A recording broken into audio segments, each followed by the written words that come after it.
জলদাপাড়ায় বন দপ্তরের উদ্যোগে বিশেষ প্রশিক্ষণ দিয়ে তৈরি করা হচ্ছে দক্ষ মাহুত। প্রশিক্ষণ দিতে অসম থেকে আনা হয়েছে হাতি বিশেষজ্ঞ পার্বতী বড়ুয়াকে। জলদাপাড়া জাতীয় উদ্যানে রয়েছে ৮০টি কুনকি হাতি, কিন্তু সেরকম মাহুত নেই। আগে এ নিয়ে ভাবতে হতো না, কারণ বংশ পরম্পরায় মাহুত তৈরি হয়ে যেত। কিন্তু মাহুতের ছেলে মাহুত হওয়ার সেই চল এখন আর নেই। এখন যারা কাজ করছেন তাদের অনেকেরই ঠিকমতো প্রশিক্ষণ নেই, তাই দক্ষ মাহুত তৈরির জন্য বিশেষ প্রশিক্ষণের ব্যবস্থা করেছে জলদাপাড়া জাতীয় উদ্যান কর্তৃপক্ষ।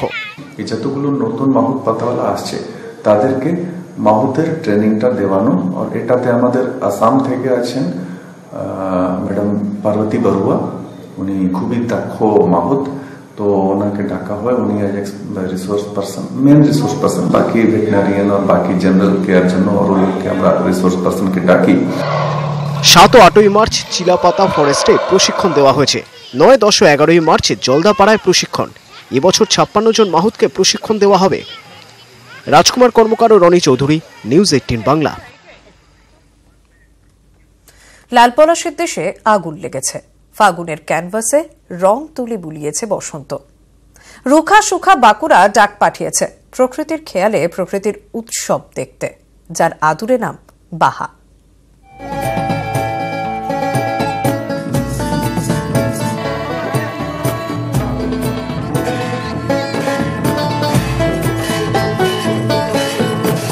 সেখানে মাটিতে মাদুর বিছায় আগুন লাল, সেখানে রোদ গায়ে টেনে নেয় পলাশ চাদর, সেখানে সবজে পাতার ফাঁকে উঁকি ঝুঁকি দেয় সোনালি আলো। সেই আলোয় মুখ গুজে লাল মাটিতে লুটোয় পলাশ, রং মাখায় নীল দিগন্তে। সে এক পলাশের দেশ। সেই দেশেতে নীল আকাশের ক্যানভাসে আগুন ধরিয়েছে বসন্ত। সেই দেশ রুখা মাটির, নামটি তার বাঁকুড়া। বসন্তে যে দেশ বুঁদ হয় পলাশের নেশায়।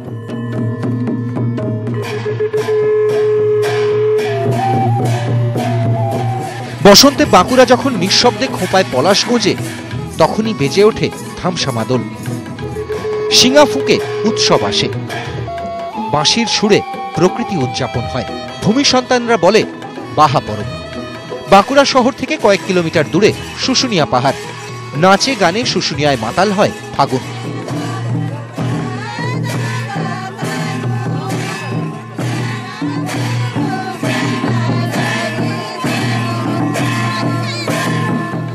বাহা উৎসব হচ্ছে আমাদের জাহের আয়ো, প্রকৃত সৃষ্টিকারী যিনি হচ্ছেন জাহের আয়ো। আদিবাসী সম্প্রদায়ভুক্ত জন্ম দিয়েছে মারাঙ্গুরু আর জাহের আয়ো।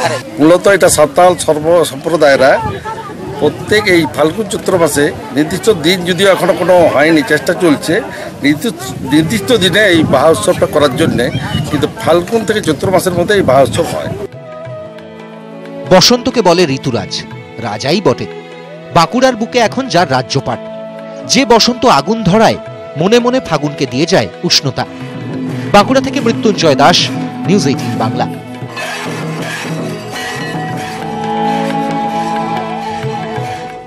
কোনো সম্পর্ক ছিল না, কেউ কাউকে চিনতও না, কিন্তু এখন প্রতিদিন গঙ্গার ধারে বিকেলে দেখা না হলেই প্রাণ কাঁদে। এ এক অন্য প্রেমের গল্প, বটের আড়ালে হাসি ফোটার গল্প। জীবনটা কাটে লড়াইয়ে। ভোর থেকে উলুবেড়িয়ার ফুলেশ্বর কটন মিলে কাজ, তারপর দুপুরে দুমুঠো খেয়ে আবার ভ্যান নিয়ে বেরিয়ে পড়া।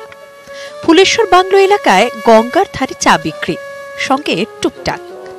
নদীর পার ধরে নিঃশব্দের সময় বয়ে যায়। এভাবেই জীবন কাটে প্রশান্ত পাত্রে। কিন্তু এই গাছটির কাছে এলেই প্রতিদিন যেন একটা ম্যাজিক হয়।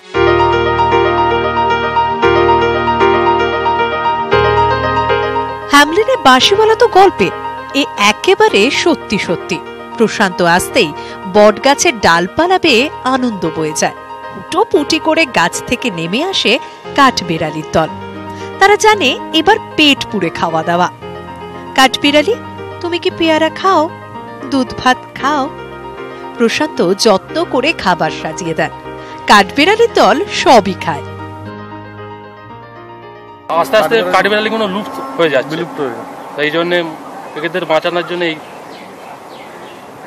রোজই করো? হ্যাঁ, এই টানা 10 বছর তো হয়ে গেল। ছোলা আছে, মটর আছে, ঝুড়ি ভাজা আছে, বাদাম খায়, নিমকি খায়, তারপরে একটুখানি জল দিলুম, জল খেলো। ও আসার পরেই কাঠবিড়ালিগুলো নেমে আসে। নেমে আসলে ওর একটা জায়গা আছে, তাতে খাবার দেয়, খাবার ডাল দেওয়ার পরে পাশে জল দেয়, জলটাও খায়, খেয়ে আবার কাছে চলে যায়। মানে ওরা আসতে দেরি করলে এরা এসে কিচিরমিচির করে। প্রশান্তর বাড়িতে স্ত্রী আছেন, বাচ্চা আছে। জীবনযুদ্ধটা মোটেই সহজ নয়, আর 5 জনের মতোই নানা চাপ। কিন্তু তার মধ্যেও এই ছোট্ট প্রাণগুলো যেন প্রশান্ত শরীরে প্রাণ ঢালে। গঙ্গার পার বৃদ্ধ বটগাছ 10 বছর ধরে দেখে আসছে এক সাধারণের অসাধারণ হয়ে ওঠার কাহিনী। শীত, গ্রীষ্ম, বর্ষা, ফুল ফুটুক না ফুটুক, নদীর এই পারে প্রতিদিন বিকেলে হাসি ফোটে। কাঠবিড়ালিগুলি পেট ভরে খায়, প্রাণ খুলে হাসে। সেই হাসি বোধ হয় একমাত্র প্রশান্তই দেখতে পান। প্রতিদিন হাসি উপার্জন করে ঘরে ফেরেন প্রশান্ত। হাওড়া থেকে সন্তু মালিক, নিউজ 18 বাংলা।